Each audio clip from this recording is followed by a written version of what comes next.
So yes, I'm going to talk about social engineering and physical pen tests. This is the once upon a time in a physical pen test kind of talk. From this point on, I will apologize for stuttering. Although I have been living here in the U.S. for the past year, I still am not. I'm still am not 100% on the language. My original language is my mother language is Portuguese from Brazil, Brazilian Portuguese to be specific. Uh, no, it is not Spanish. We do not speak Spanish in Brazil. Thank you for that. I am Marina Ciavatta, and I am a journalist by degree. I have my degree, my first degree in journalism. And from journalism, I jumped to events organizing. Back in Brazil, I used to organize a lot of hacking and InfoSec conferences. I think I've organized more than 200 or nearly 300 ones around the entire country. It was a lot of events. And because of that, I got to know a lot of people from the hacking scene and the InfoSec scene as well from Brazil. So I became a community manager as well, and I was also the leader of a huge volunteer team with more than 1,500 people. So it was fun. And because all of that, I had close contact with a lot of people, giving the talks and, creating the content that would go and be presented on these conferences, in all the communities. And, so I got to learn about social engineering. So I already had all this, human abilities in me because of journalism, because of community management, because of events organizing. And then I was already in love with hacking. I will tell a little bit about that in just a few seconds. But to me, that love really expanded when one of the people that I've met in an event, I think y'all may know Mark Rogers, he told me that hacking was supposed to be whatever you wanted it to be in your own life. So if if you have it as a lifestyle, if you have it as a mentality, you should be calling yourself a hacker. And that's when I was like, okay, then I guess I'm a hacker now, because I really enjoy social engineering. I really like the subject, and I started to studying quite a bit. And from there, I went to awareness campaigns. I built a lot of awareness campaigns for a bunch of companies. And I'm also now a content producer in social media. So if you go at Marina Ciavatta, just as my name is written here on the screen, you can find me talking about social engineering and hacking and information security. Yeah, hacking esports right there in the chat in the Oh, there you go. That's the picture. Thank you, Bryson, for the unicorn picture. Hacking Esports is also something I host. If you don't know it, it's a live CTF that happens on Twitch every month, and it's pretty cool. You can see us talking about CTF and narrating a live match, just like an esport. But anyway, I'm also head of my own company. I think you got a picture. Whatever. So this part here, this is what spoke really loud to me. What was the Twitch that I just mentioned? Is hacking esports, just as someone wrote it up there. So y'all maybe know the Hacker Manifesto. I took a very long while to get to know it, but once I took a gander at it, this part right here just spoke very loudly to me. And you gotta, I'm not technical at all, so you gotta think like, when I was a journalist, I was a content producer, community manager, I was, already struggling with the hacker word, and this just came very strongly to me. I just, read the manifesto, and I was like, that is it. This is social engineering. This is what I like. This is what I want. This is what I want to do for a profession, which is, my crime is that of curiosity little piece. And that starts our quest on physical pen testing in social engineering for little Marina back in Brazil. So just as Jason Street also does in his talks, whenever he's gonna start talking about social engineering, It is a subject that still a lot of people hear what we do and they're like, oh my God, that's just mean to do with people.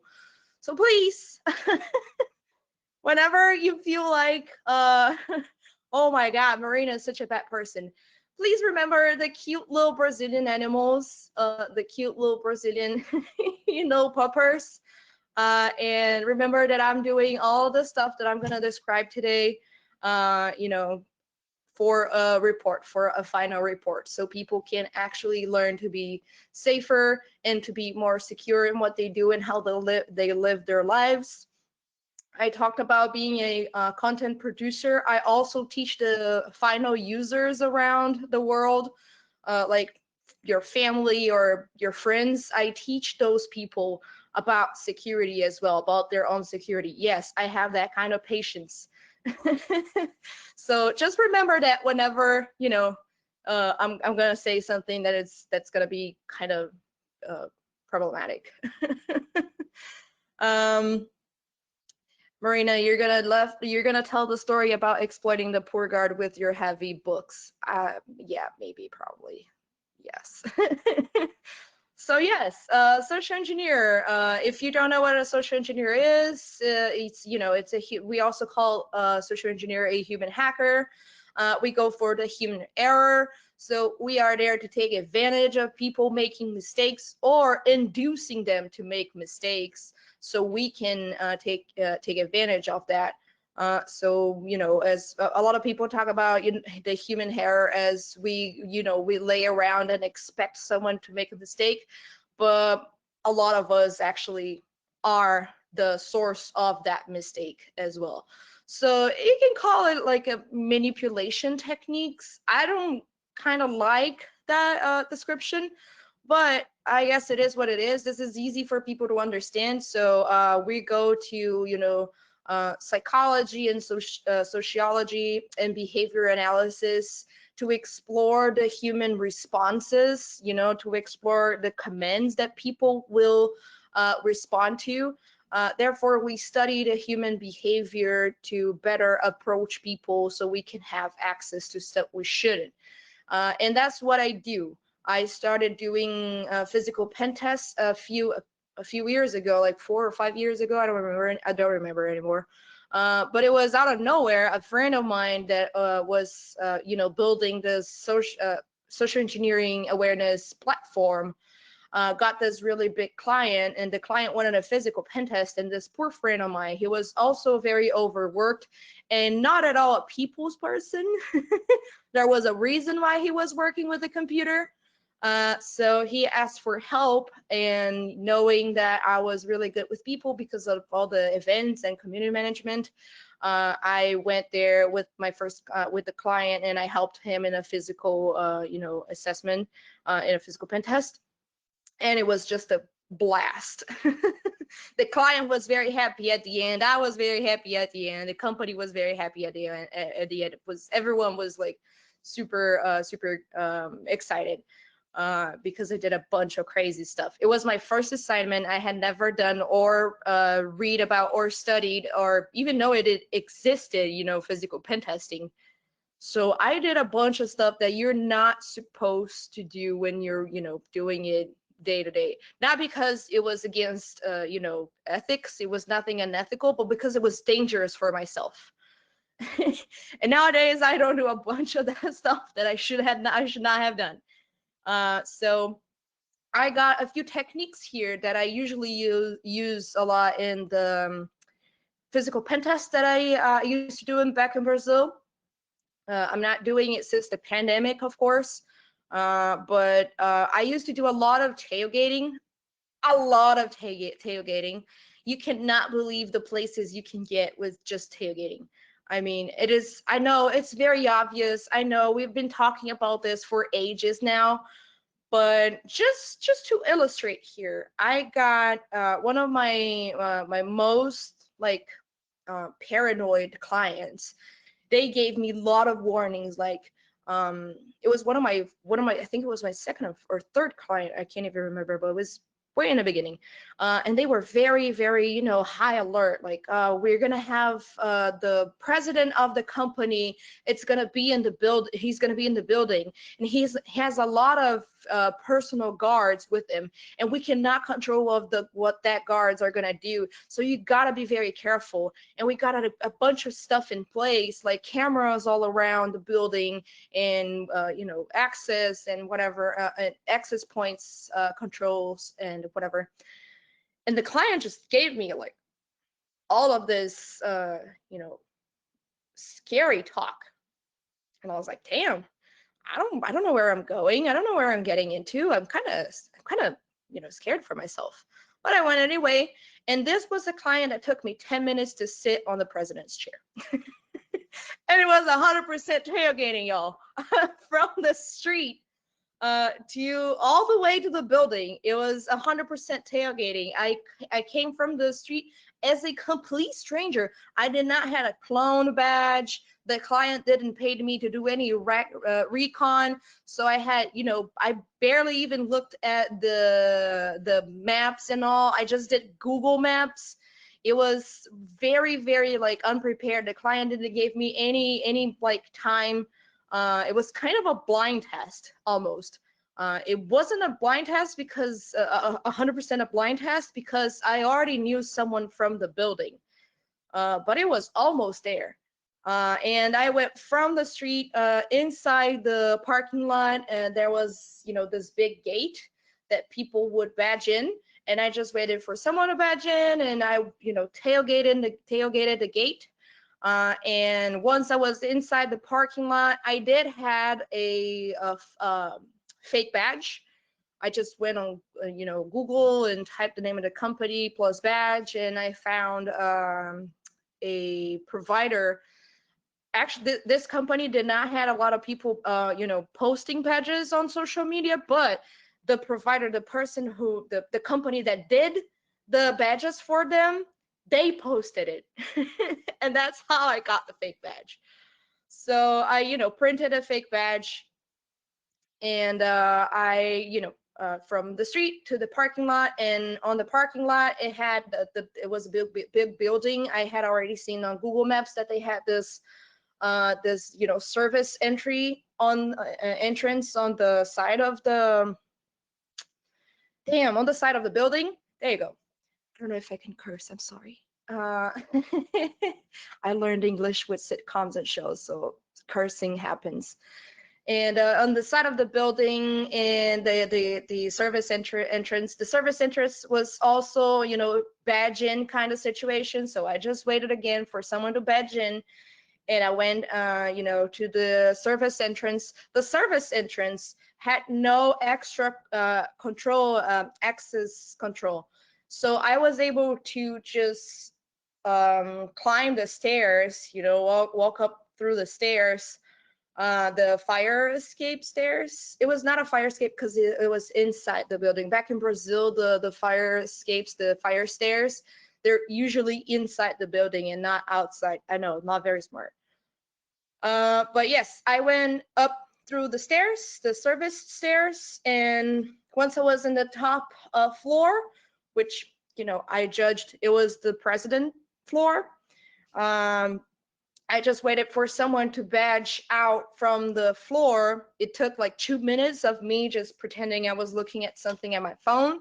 And once someone did, I just walked inside and got it right. It was the president's floor because, rooftop floor. And it took me a couple of minutes to find out where the room was because, big room, like aquarium kind of room.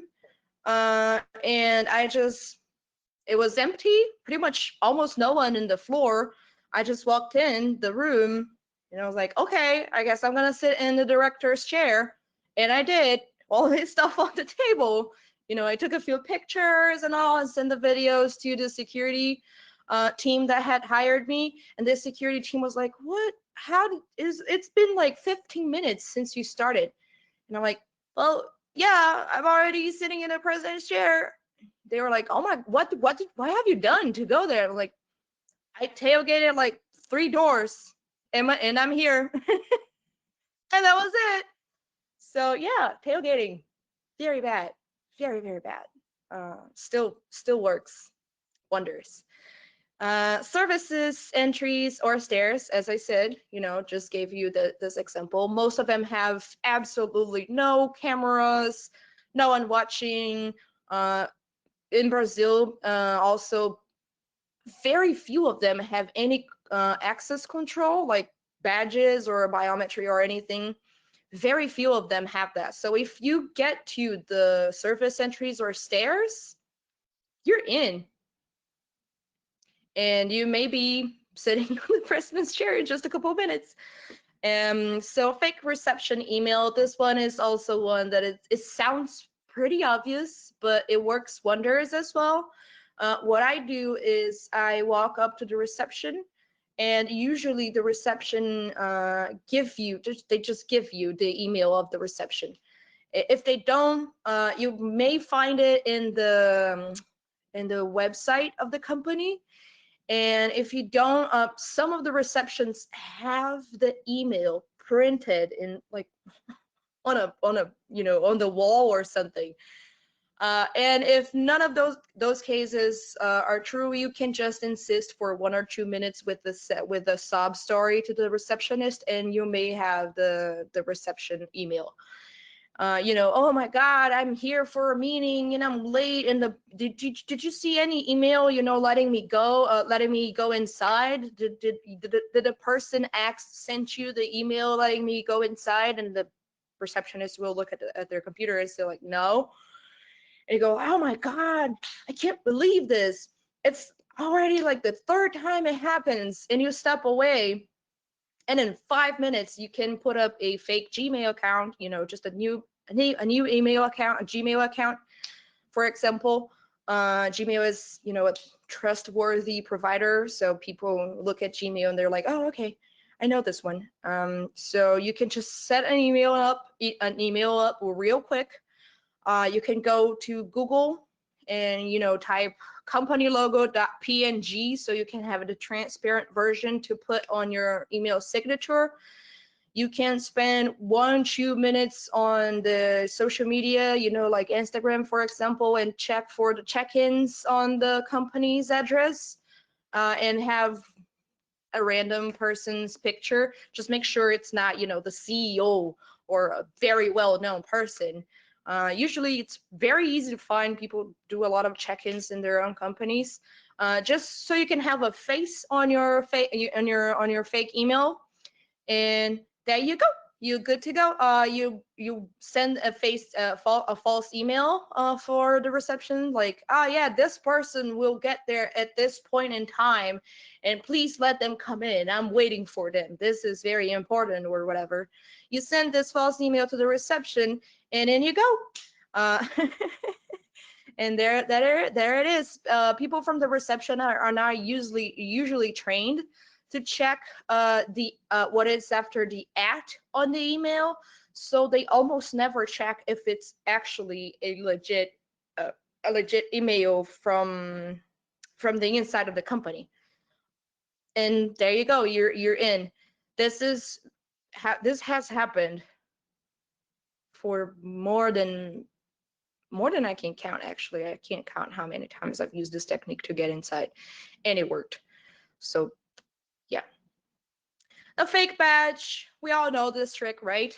You go for either social media, or you go mainly social media, or Google, just, Google in general, and you type the name of the company plus badge, or you just hashtag name of the company or hashtag badge, and you can find a lot of badges. I have this very filled this folder on my computer, filled with pictures. Not actually a folder on my computer, but let's say a folder on my computer, filled with pictures and prints that I take from people on LinkedIn, for example, that every time they get a new job, they post a badge there. So I have a lot just in case I need. So I put here OSINT because sometimes the company do have a policy against posting their badges online, but there's always someone that don't obey that. And if they do, I already told you a case where the provider, the company that actually produced the badges, was the weakest link, and they posted it, and I got it from them. And it was not hard to find. It was like on page 2 on Google. So, not they have the no badge policy, but probably there's no one checking if there's actually people posting it or not.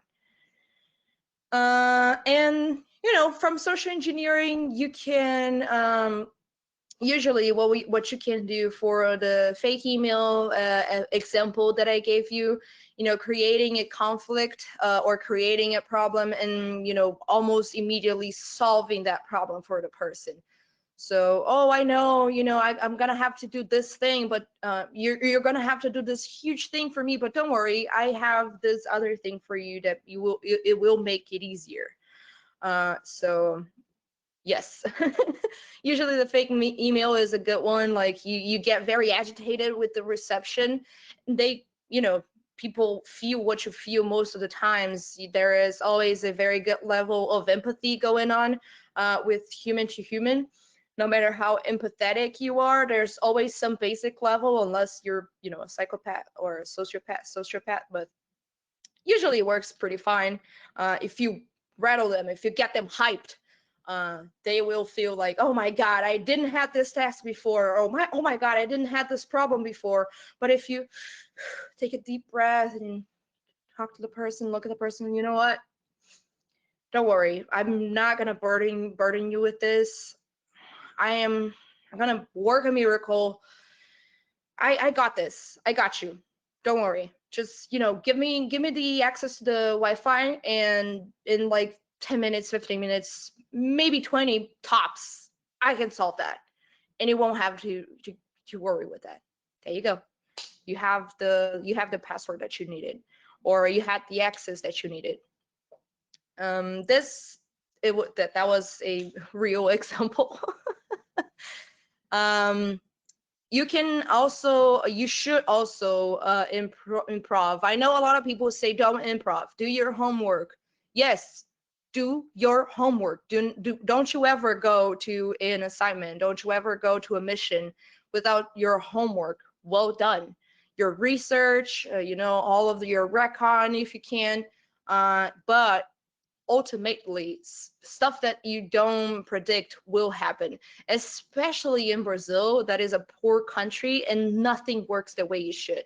Someone is always out sick and you didn't predict it, or there is like construction, or there's always something insane going on back in Brazil and in the middle of the day, and you never expected it. So you gotta be very, very good with your improv.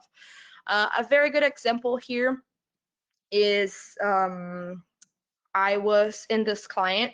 It was a very huge media client, like a television thing, and I was supposed to get access to their internal intranet, is that the name?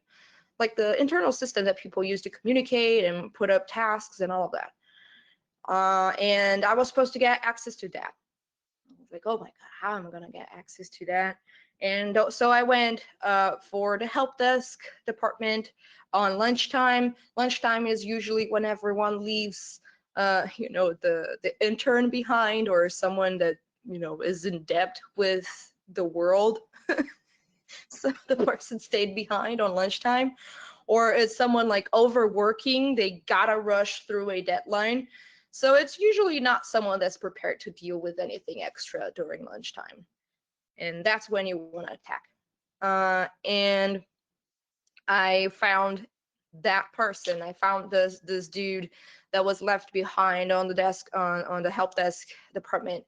And I told him, oh, I'm here from another state, and the big company sent me here to check on something that's wrong on the system.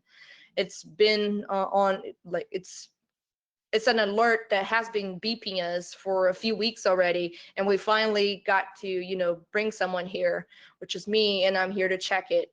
So yeah, sorry for the delay, but we're here and we're here to fix it. And the dude was not entirely having it. I felt like he was 60% there.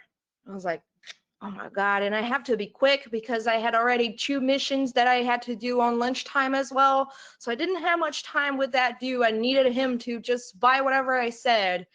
So I was like, okay, I'm going to have to improv on this one. And I started walking, you know,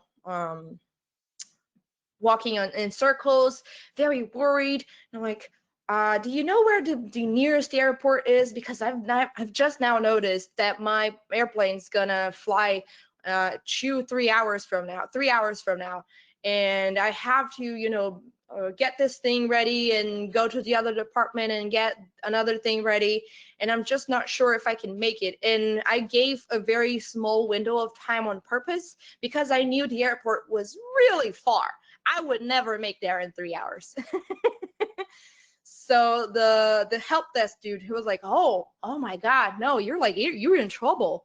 And I mean, and I was like, oh my God, don't say that. I really need to fix this. Like it took so long for the company to send someone here, and now I'm here, and I'm also gonna lose my flight as well and not fix the problem. I can't let that happen. And a person from the technical systems, I think, department. It was a weird name of the department, but it was right in front of the department that I was.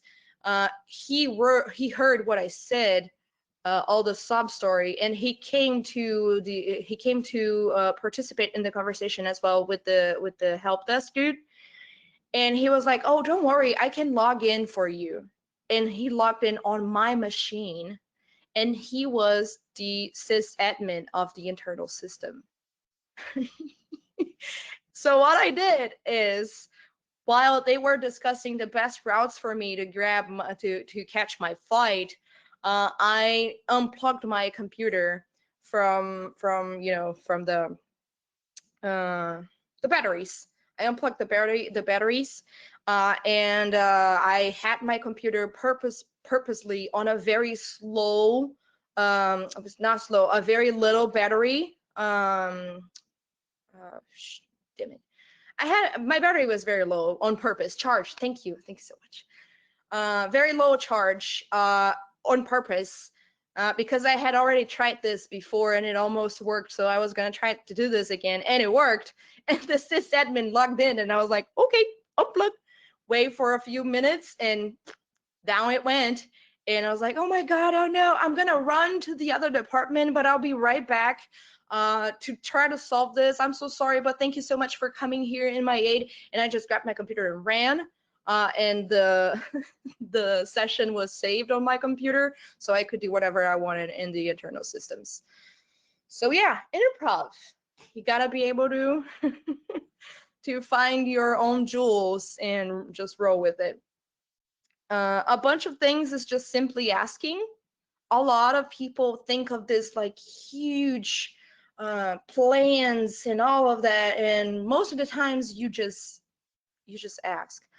A lot of the times back in Brazil, this is very scary, but a lot of the times back in Brazil, if I just stand in front of a door that has like a password or badge reading or something like that, if I stand there long enough, someone will come and open that door for me without me asking. I swear.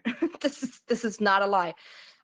It happened like 5 times already. If I stay there long enough and doing like this and like this and looking at my phone and worrying myself, there you go. Someone comes in and opens the door for you. And the last one, I love this one. I'm gonna try to run through the stories here. I'm usually gonna take this long with this talk, but since it's in English, I didn't calculate my time right, I guess. But I'm just gonna rush through. But this one, I really want to say the did someone called IT, because it's the one that I have most fun with.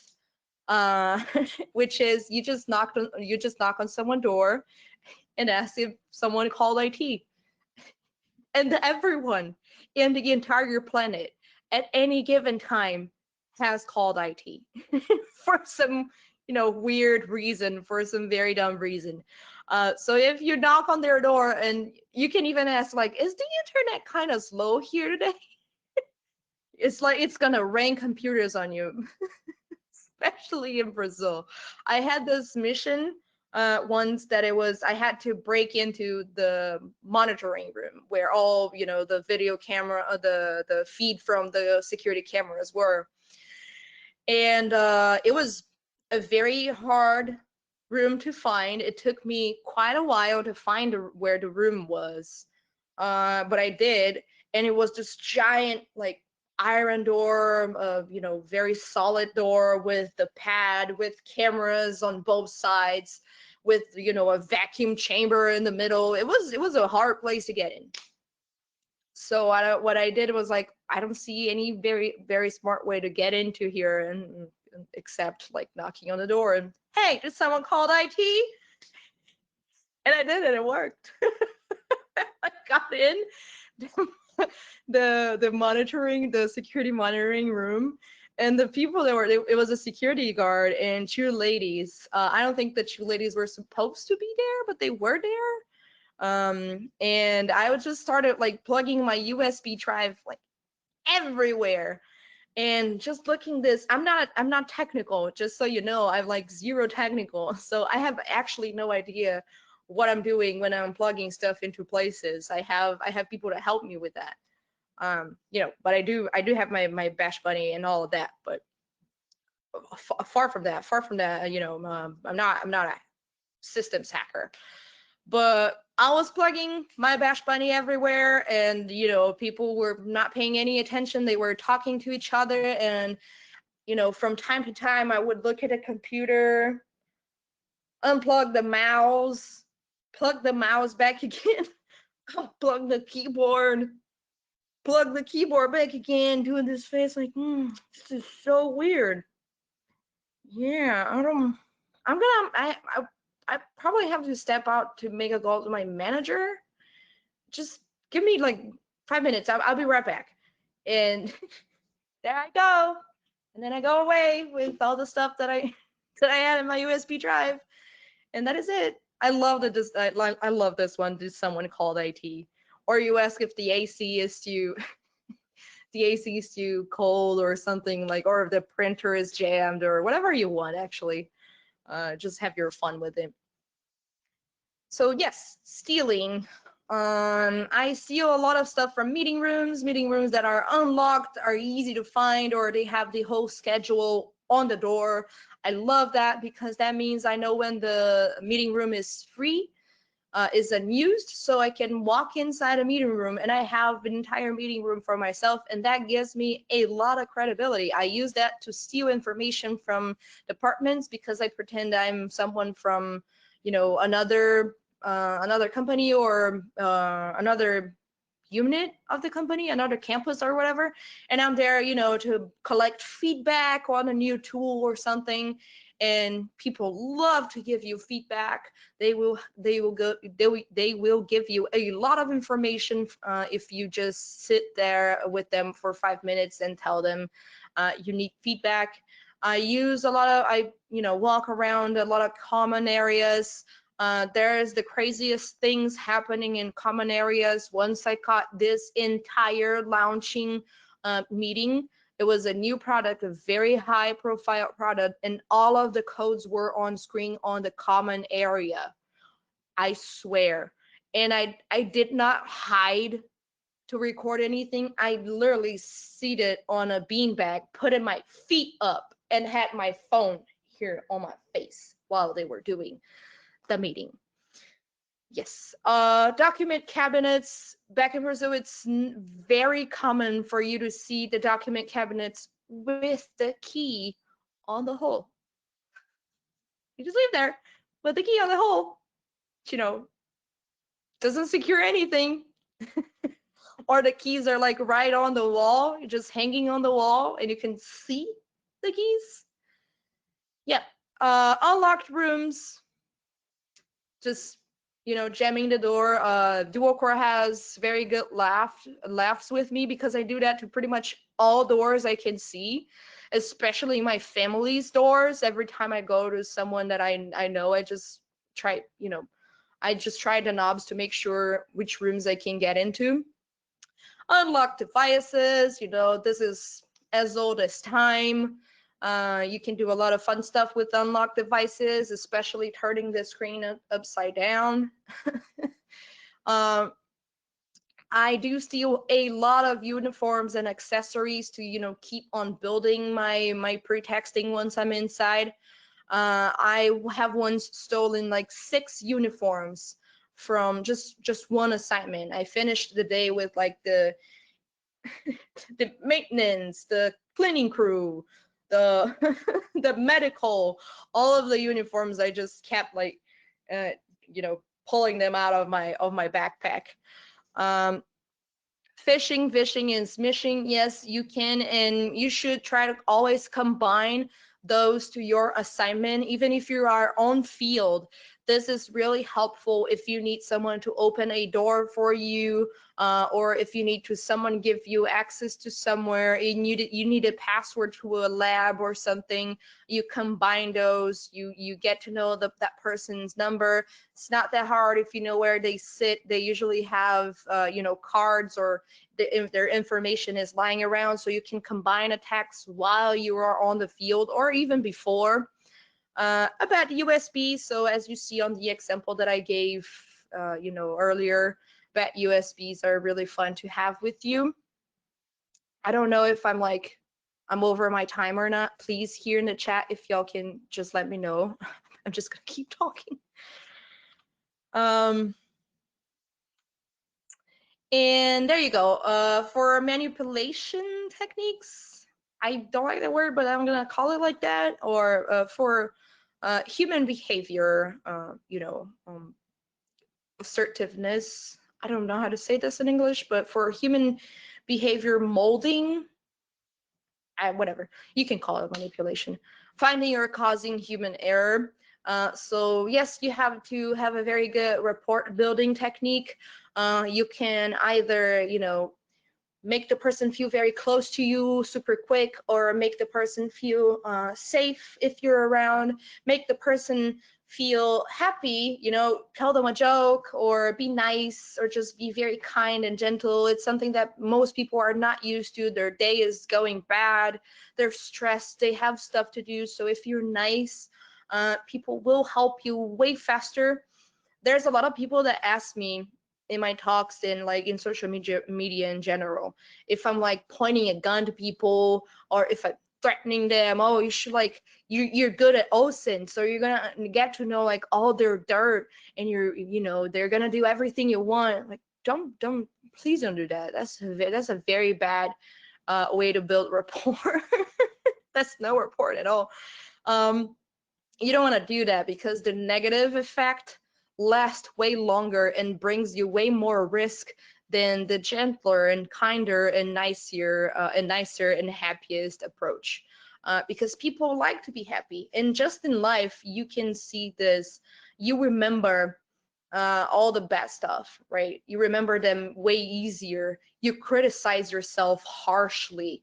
You forget to,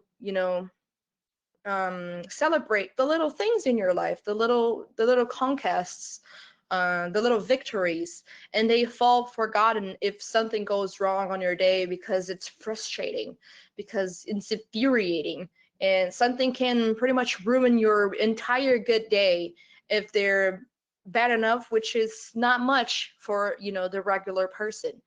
So because of that, you want the good feeling. Even if you hype them, if you hype your target, you want them to feel good at the end. So, you know what?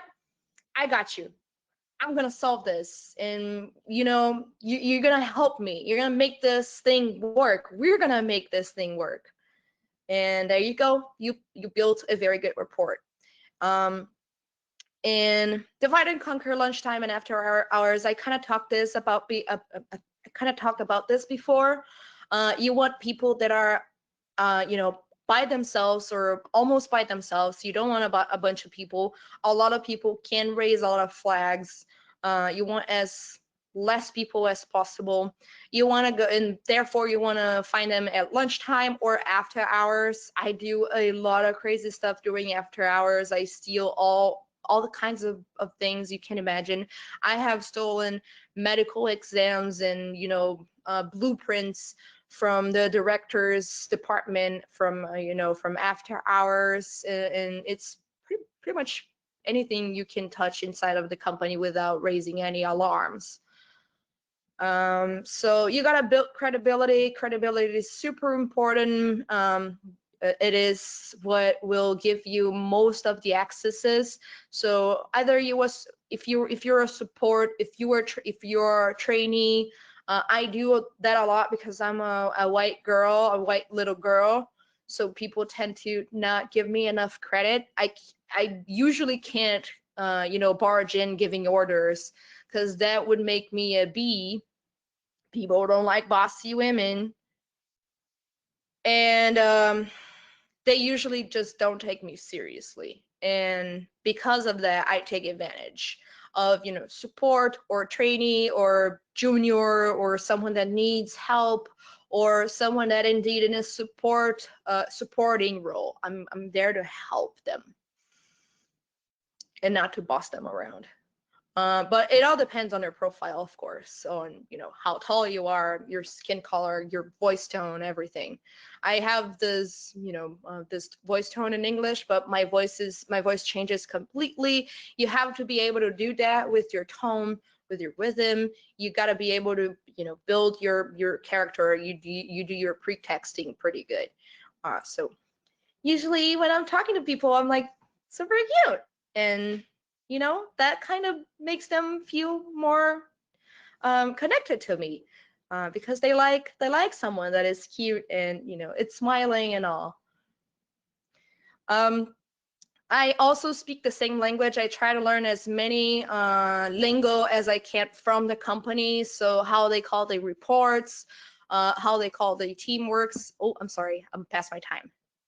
You are past your time. We were letting you go, but there's only a few minutes before us and the next speaker. So awesome. So I'm finished. There was a lot of stuff, but I was gonna talk about awareness. But we all know about that, right? We gotta train our people. We all know about that, right? Right, y'all? Yes, we do. We've had the talk before you was talking about changing human behaviors for improve cybersecurity. Nicole Hoffman earlier gave a talk on, which I think should be like mandatory phishing training, because it was actually like interesting and well put together. Amazing. Absolutely. So that is pretty much it. Yes. So I just bought a bunch of stories and tales, and that was just for us to have fun. No, it's super interesting. I think everybody gets a kick out of like physical pen test stories, It's super interesting. All right, thank you everyone. And if y'all have any questions, you can find me on the Discord server. And that is it. Sorry for taking so much time. Not at all. Interesting content. Good to see you again, Marina. Thank you. Bye. Thank you.